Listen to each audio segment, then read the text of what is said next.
All right, ladies and gentlemen, welcome back to the channel. We're talking about the Green Bay Packers in today's video, and we play the Los Angeles Rams about 24 hours from the time of this recording. And, I really need a Packers win, and I just keep seeing way too much Jordan Love hate on the timeline right now. We'll talk about Romeo Doubs towards the end of this video, but this is a very nice game coming off, the undefeated Minnesota Vikings 1 week ago when Jordan Love made his return from injury. Shout out to Malik Willis, as always, for winning 2 straight games as the backup QB, even arriving in Green Bay less than a month ago, or now it's been a month, but you get the point.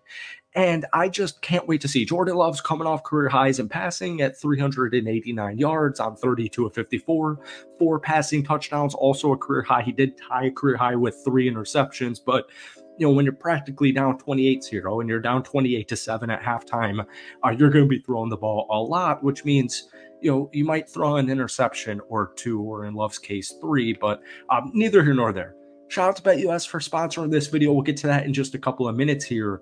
The Packers, it's hard to evaluate this team because week 1 was in Brazil. Week 2 and week 3 were with a backup quarterback, and week 4 is with our starting QB who, we had huge MCL concerns, and, he injured his MCL. He's playing on one leg, and I still think he did a great job, all things considered. And, the Packers really fought back in the second half. The defense only allowed 3 points in the second half. Jordan Love and the offense were clicking on all cylinders. Yeah, there were some mistakes, a Tucker Kraft fumble, some interceptions, what have you. Penalties also being a huge thing.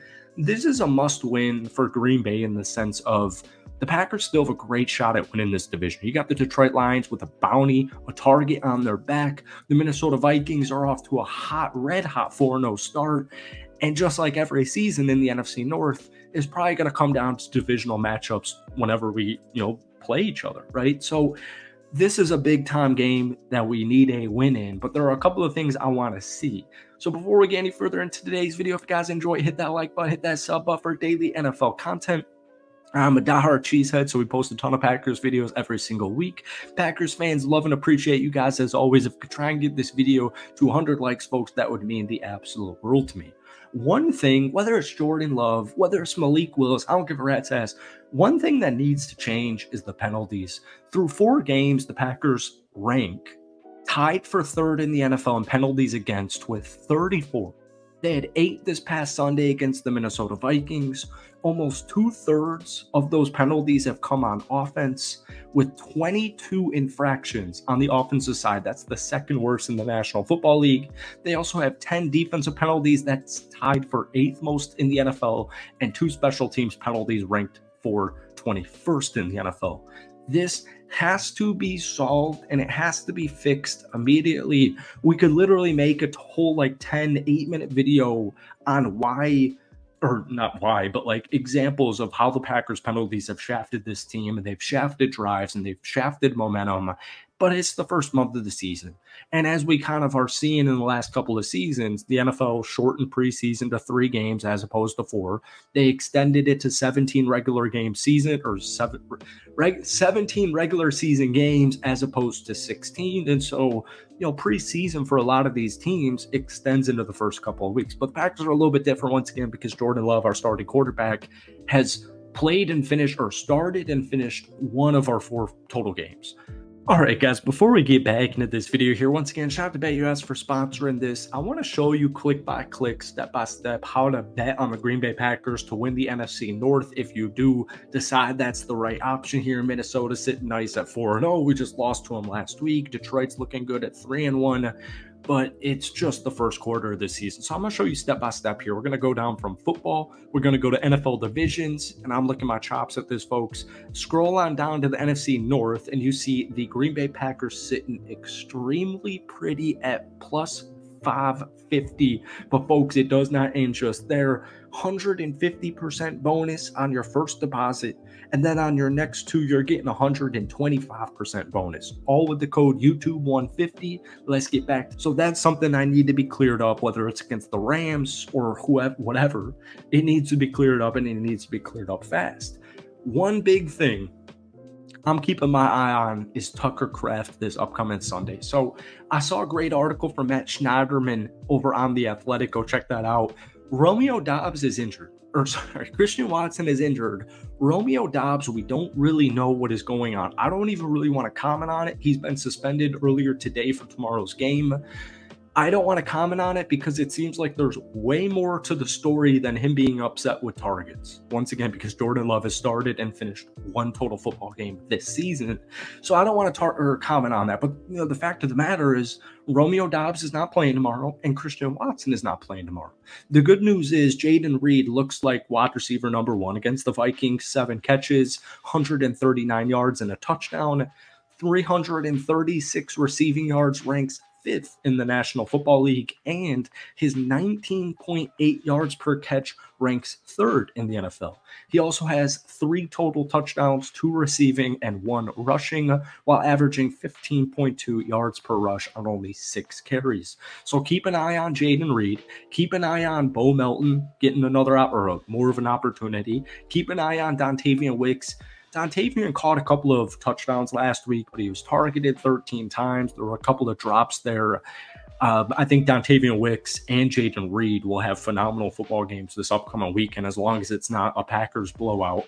But one player, mainly because I had to pick him up in fantasy, that sounds so desperate.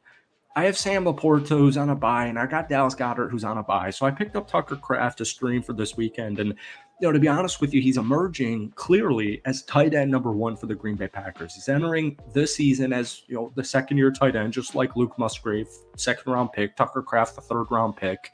Heading into this season, kind of seemed like they were relatively equal. But through 4 games, Tucker Kraft has played 227 offensive snaps. That's about 82, a little over 82%. Musgrave has played 108, which is only about 39% of offensive snaps. Kraft has caught 12 passes for 130 yards and a touchdown. Luke Musgrave has only caught 5 catches for 22 yards. Now, I don't even want to get into I'm not trying to throw any shade at Luke Musgrave and say, his play has been subpar. To me, Tucker Kraft is just an emerging tight end in the NFL. And we know, folks, the list goes on and on. Christian Watson, Romeo Doubs, Dontayvion Wicks, Jayden Reed, Tucker Kraft, Luke Musgrave.